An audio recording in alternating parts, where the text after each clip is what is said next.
That's right, ladies and gentlemen, from Tallahassee to Thomasville and from coast to Atlantic coast, it's time to wake up War Chant here on 97.9 ESPN Radio, and it's a very happy Friday morning, September the 8th to you and yours. You're currently listening to the voice of Ryan Kelly.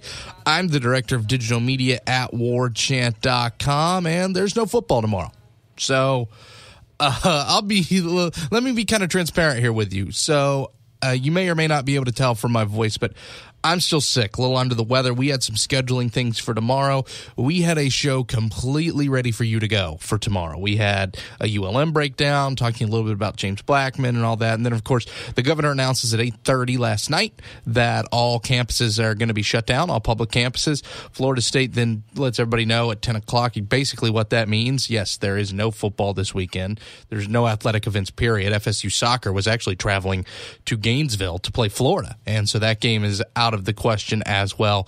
It looks like none of the in-state teams are going to be playing in-state this weekend. Florida, of course, canceled their game earlier yesterday, as did, well, the South Florida Bulls, who will not be playing UConn this weekend either. So Florida State, just another one added to that list. And so we figured, since it was late notice, since there was no real time in between now and then to fill in a new show and let everybody know, hey, there's no show tomorrow, especially for those who might be expecting the show. We have a half-hour show today. We've got a real quick show. Our own Ira Chaffel has, at the last minute, very graciously agreed to come on. I'm actually here at 11:20 at night. So we're going to have a show. We're going to chit-chat a little bit about that. We're still going to play Lucky 7. And we're going to chat just a brief little bit about FSU's basketball schedule, since we do have some actual Florida State news to get to involving the Big Three sports. We'll talk a little bit about that tail end of the show after we talk about these FSU football cancellation and, of course, make our picks. But first of all, make no mistake, thanks for joining us, as always, waking up here at 6 a.m. on 97.9 ESPN Radio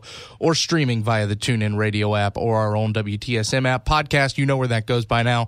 Make sure you're rating and subscribing. It's always appreciated. Radio at warchant.com is your email. At Wake Up Warchant is your Twitter account. And as always, we're brought to you by your friends at For the Table, Madison Social, Central, and Township, all right there in the heart of College Town. Without further ado, that takes us to our own Ira Chaffel, the managing editor of warchant.com. Ira, how are you, good sir? I'm good, Ryan. How are you? I am just fine, but first of all, our biggest thanks to coming on and letting us know. I already let the listeners know we're doing this pretty late on a Thursday night, but very appreciative that you were able to come on such short notice, my friend. Yeah, just been a crazy first couple weeks of the football season, so I guess this is par for the course at this point. And, of course, just going to get crazier and crazier. At the end of the day, Florida State, I think, kind of has their hand forced by the governor's office to a certain extent when all schools got shut down at 8:30. Just because it's a different call than what you thought they were going to make does not necessarily make it the wrong call. Even though Tallahassee itself is going to be pretty nice on Saturday, I understand why you're doing this. I understand the idea that there are a lot of folks who would maybe be traveling to Tallahassee for that game. And even though for some folks it might be an evacuation route, I guess what I'm trying to get at here is I see both sides of this. I understand why you would still play this game, considering where it is compared to, Gainesville is so dependent on I-75. And, I mean, if you've been following Twitter at all over the last 24 hours about just that it's a sea of taillights, is a large parking lot of people trying to leave the state right now. And, of course, Tampa, where USF is. I-10 maybe not going to get that traffic, but at the same time, that's a lot of unnecessary travel that's going to be on the interstates regardless from people coming from those areas going to Tallahassee. So I see both sides, and I understand why this decision got made. Yeah, I think it's one of those things that, I'm sure some fans are disappointed, because, again, what's going to happen on Saturday is, in all likelihood, Tallahassee, the weather's going to be fine, and it's going to be a pretty day, and people are going to be saying, geez, why aren't they playing football? But at the same time, like you said, I mean, it's kind of one of those things where, first of all, you can, on the one hand, at first I was thinking, well, you can just play the game and local people can come, and if people from out of town can't make it, then they just can't make it, and let people make their own decisions. But I think one thing I hadn't really thought about, and some people at FSU mentioned is, just you're adding to the strain on the roads, and you're also adding up to the strain on the fuel supplies, and you're just kind of creating extra stress to the situation, by having people going on the road to a game. So again, I think it's almost like, yes, you guys could play the game and be fine, and Louisiana Monroe would get in and out of town fine. But just adding to what's going to be a really stressful few days for the state isn't in anybody's best interest, certainly for a game like this. And so now it's going to change. But obviously, I think, there's a lot of speculation about what's going to happen next week because Miami, that storm looks like it's going to really hit them hard over the weekend. And who knows when they'll get back to school and get back to practicing. And, the FSU and Miami are supposed to play next weekend. And now, you have to wonder if that game is going to go as planned as well. We'll hit on the Canes in 1 second, Ira, but before we do that, I did want to get something cleared up. Florida State ends up canceling this game because of the governor's decree at 8:30. It wasn't something they thought about afterwards. That was the definitive, actual nail in the coffin that this game is not going to happen, correct? I mean, that's the impression I got, yeah. We talked to some people at FSU around 6:30 or 7, around the same time we talked to Jimbo Fisher. At the time, Jimbo Fisher, you can watch the video up on our website at warchant.com. He said he hadn't been contacted. They haven't discussed with him the idea of postponing or canceling the game. We talked to some other people in the athletic department at that time. They said, their impression was that everything was going to go on as planned. In fact, I believe around 8:30 or 9 o'clock, the Tallahassee Democrat, about 8 o'clock, I guess, 8 or 8:30, the Tallahassee Democrat reported that they got a quote from Stan Wilcox saying that the plan was to still play. But then, like you said, once the governor put out his ruling or edict that schools and colleges would be closed Friday through Monday, I think that made it really tough. And at that point, we started reaching out to our sources at FSU, and we're having a hard time getting a hold of anybody, I think because they were meeting and discussing what was going to happen. And then, of course, the news came out that they were going to cancel. Overall, too, it's kind of interesting when you look at it this way. You mentioned Panhandle. I don't know if this is going to be going out on podcast or not tomorrow, Ira, but I do know it'll be going out over the radio, and that's a lot of folks who may be expected to have their kids in school tomorrow and in Leon County. And on top of that, how do you think, I saw a good point on Twitter, I don't remember who brought it up, so sorry I can't give the proper complete credit, but how about the folks in Pensacola right now who are going to be completely unaffected by this thing, who are thinking to themselves, well, what do I do with school out and I'm still working and my kids are at home? And this has just kind of been it's been a really unique situation, a really strange couple days. Yeah, in fact, the message we got from the school system, because the Leon County schools had put out a statement, earlier in the afternoon saying they had no plans to cancel classes on Friday. That FSU did the same. Yeah, and so that was the plan. And when the governor put out his statement saying classes were going to be canceled, we got the voicemail from Rocky Hanna's superintendent of schools. They have the robo dial that goes to all the parents that have kids in school. So we got it at home, and you could almost hear kind of a little bit of exasperation in Rocky Hanna's voice. Kind of like, I don't want to speak for him, but it's just kind of like you could tell, okay, well, we're going to respect the governor's decision, And he said, I feel like, we have a sympathy for all of the families who have jobs and careers that aren't, can't be put on hold, and now you have to come up with child care arrangements. Fortunately, for a lot of people in Tallahassee, we have so many state workers in Tallahassee. He had already canceled work for state employees on Fridays, so those people will have the day off as well. But it's just it's almost a surreal situation because, again, we know what's going to come, especially to South Florida. And right now, like, everything's kind of being put on hiatus, even though we aren't being affected yet. Okay, Ira, let's switch a little bit more to the football side of things. James Blackman not going to play a game. Let's assume in this world, again, we'll touch on the Miami situation in a second, but let's assume that Miami game gets moved to October 7th. Is that good news or is that bad news for James Blackman? That's the thing. I think that game, it almost seems like I kind of wonder if both head coaches would kind of prefer to play that game October 7th. You look at the fact that Miami, they're breaking a new starting quarterback, Malik Rozier, who has played one game. I'm assuming they're going to stick with him. Florida State, James Blackman will be making his first start. I don't know that either one of them wants to play a very green quarterback in that game, in a game that means so much. I mean, that's a game that for Florida State, that every game they play now is the difference between still being in the playoff hunt or still being in the ACC title hunt or not. So it's a huge game for Florida State to be playing Miami, and same thing for Miami. Miami's a preseason favorite to win the Coastal.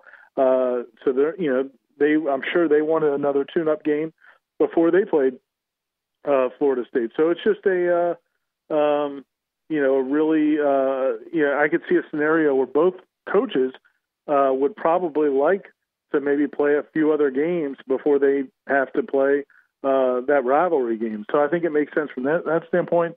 They both have that bye week October 7th. It sets up pretty well. And again, like I said, Mark Richt, tweeted out earlier today that they haven't practiced since Tuesday and they won't practice until everybody's back, which I don't know, could be Tuesday, could be Wednesday. Are they really going to have a week off and then practice 1 or 2 days and then play their biggest rivalry game of the year? It just seems unlikely. Yeah, it's certainly, in doubt, to be honest with you. And, of course, the school announced via statement tonight on Thursday when we're recording this that the game's not going to be made up. So FSU-ULM is not going to be there. This is going to be an 11-game football schedule for the Florida State Seminoles. It's ULM. It's a game that you're scheduled, and let's face it, everybody expects you to win. There's a reason you're a 32-point favorite in Las Vegas before this game gets called, Ira. Does not having this ULM game affect Florida State in the eyes of the committee? No, I don't think it does at all, to be honest. I just think it's one of those games that would have been the only way, I think when you play an opponent like that, the only way it really becomes a factor is if somehow you lost, or if it's just an ugly win, maybe somehow they dock you a little bit of points. But no, I think it won't affect them at all. And I just think that, again, and I don't know the specifics from Florida State's standpoint, but I saw where, with the University of Florida, when they announced earlier in the day that they were canceling their game with, was it Colorado State? Is that who they were? Northern Colorado, I believe. Northern Colorado, I'm sorry. That, they actually have insurance to handle the payout for a game like that. And, Florida State was on the hook for paying ULM, I think, over $1 million. It was a pretty high-priced guarantee game, like $1.3 million. And I'm sure they have a similar stipulation. Those contracts are usually pretty much universally written. So, FSU won't get the revenue for hosting a home game, which hurts, but they also won't likely, you would think, wouldn't have to pay out that money. It would be paid out by some sort of insurance arrangement. And Florida more than likely learned their lesson. When was it? I believe, 2014, that opening weekend. I remember we were all in Dallas for Florida State, Oklahoma State, and remember Florida had that brutal downpour against Idaho, and that game had to be canceled. So Florida's got a little recent experience with this as well. Yeah, and it's again, it's a really weird deal because and again, it's obviously, it goes without saying to say that the storm is the bigger story, the safety of the residents of the state, and you got a lot of the players and their families down in South Florida. There's a lot to be concerned about. One interesting thing that I didn't really know about until we talked to Jimbo Fisher yesterday was that the NCAA actually allows universities to offer financial assistance to transport family members who are in harm's way. So, for example, if there's FSU players from South Florida and their families are down there and they would like to come up and maybe stay with their kids in Tallahassee because it's safer, the university can actually help offset their expenses to get them out of harm's way, which is really, the NCAA always could be doing more for student athletes, but this is a nice gesture that they're allowed to do this. It's not often that you tip the cap to the NCAA, but that is one of those very, very nice things. Ira, we've only got a couple more minutes, but while we're here, we actually did get some Florida State news yesterday, not on the football front, but on the hardwood. Florida State's basketball schedule got released, and it's safe to say you have as tough a 5 games as you had just as tough a 6 games to open up conference play last year. When you start the season at Duke, then you have North Carolina, you have a trip to Syracuse, and, of course, you're also going to play Louisville and Miami in that mix as well. That's a real tough 5 games. Yeah, it's going to be interesting, especially, for a really young team. And if you go, they play Florida, in late November, early December, and which will be a good test as well. And then, Yeah, once you get in ACC play, man, it is a brutal stretch. And you just wonder. I think for this team, they're going to play. I think the non-conference schedule is set up pretty well for a team that's going to be rebuilding a little bit. You lost your top 3 scorers from last year in Bacon, Isaac, and Rapin Mays. So, I think they kept the non-conference schedule a little light to kind of, help them work into things. But then once they get in ACC play, it's going to be tough. And you'd hate to see them start off with, several losses in a row to start ACC play. But it's hard to imagine. I mean, they'll be substantial underdogs in probably all of those games. What do you think constitutes a success for those first 5 games? Man, I don't even know. I mean, you cannot imagine that they're going to win at Duke. Home in North Carolina does not look promising. At Miami, maybe. And then you get Louisville and Syracuse at home. I think if you could win 2 of those 5 games, I think you'd be sky high. But I think it's more likely that they won't win 2 of those games. I mean, I just think, unless this team is better than everybody expects. I mean, this team will be talented. You bring in, a really impressive freshman like MJ Walker and Raekwon Gray, and they've got some, Wyatt Wilkes. They've got some nice newcomers coming in, but you just don't know how quickly they'll be able to help. And then, the returning players are nice, but none of them have been asked to score the way Bacon and Isaac and Raton Mays were. So there's just a lot of questions, and it would be hard right now to predict them winning. I mean, again, I think, if you could win 1 or 2 of those games, I think you feel pretty good, because that is by far the hardest stretch of the whole season. The good news for Florida State, though, as tough as those first 5 games are, if you're looking for the 5 softest games you can get to end an ACC schedule, home with Clemson, home with Pitt, away at NC State, away at Clemson, and home against BC is about as good as it's going to get if you need to boost your resume a little bit going into the postseason. Yeah, and I guess you could look at it both ways. On the one hand, you could say, man, it would be great if those were reversed. If they could play those 5 games at the beginning of the year and get that confidence, and maybe win a few of those games and get some confidence going into the tougher games. But on the flip side, we've seen those years where, man, they just need like 2 more wins to get in the tournament, and then they've got like 4 brutal games down the stretch, and maybe they can't get those 2 wins. So that's the one nice thing about this schedule is, if you're in a decent shape, coming down the stretch, you'd feel like, okay, we can get 3 of those last 5 games. Maybe we can get 4 of those last 5 games. So you at least kind of have that hanging over you the whole season that, if we close strong, maybe we can make a run and get back in the tournament. Because, that would be huge for this team. Making the tournament this past season was nice. Going in as a 3 seed was great. The way they lost was very disappointing. But if you could put back-to-back tournament appearances together, I just think it would go a long way to just a fan interest in the program. Because if you go back to the NIT or no postseason, you lose a lot of that momentum you built last year. Okay, Ira, 7 best games of the week will start in South Bend, Indiana. Notre Dame is hosting Georgia, and they're giving 5 to the Dogs. What do you got? I would take the dog. I'll take the Dogs and the points. I think Georgia may win that game straight up. I'm with you. I don't know what to make of either of those. I mean, the good news for Notre Dame is Georgia, another team with uncertainty at quarterback after an injury week 1. So that being said, Nebraska at Oregon. Oregon 14-point favorites for a game they lost straight up last year. What do you think? Yeah, I'm taking Nebraska. I mean, I know Oregon obviously looked good in the first week out, but that's a lot of points. And I know Nebraska didn't look great, but I'm going to take Nebraska on the points. I'm with you, sir. Go Big Red. Louisville is given 10 on the road at North Carolina. I've got to take the heels here, man. I mean, they always look bad week 1 and then buckle it together week 2, and Louisville's just looked awful in their last 7 appearances playing college football. Yeah, I don't know what's going on there. That's I thought maybe the book was out on Lamar Jackson at the end of last season, and I think that you start to wonder if that's what's really going on. North Carolina obviously didn't look great. They've got some quarterback issues. But I'll take the points in the home team. Speaking of teams that won straight up last year and are big dogs in the same matchup this week, Happy Valley, Penn State's favored by 20.5 over the Pitt Panthers. I think that's crazy. Give me Pitt.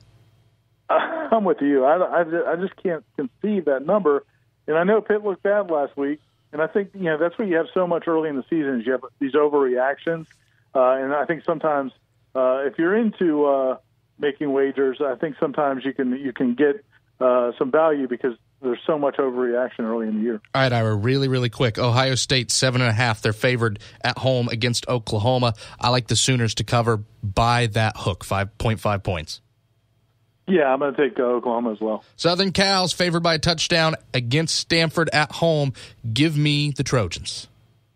Man, we're thinking of the same mind. Yeah, I like Southern Cal in this game as well. All right, finally, I think we're going to disagree on this one. Clemson's hosting Auburn. I said in July that I think Auburn's going to win straight up. I'm not going to back out on it. I'll take the War Eagles to win this one. Man, I fade the War Eagles every chance I get, and I'm fading them again. I'll go with Clemson at home. Ira, thanks as always, my friend. We always appreciate you being on the show. Thanks, Ryan. Take care. Thanks to you guys for joining us. Mike and Mike on the other end. Wake Up War Chant, 97.9 ESPN Radio.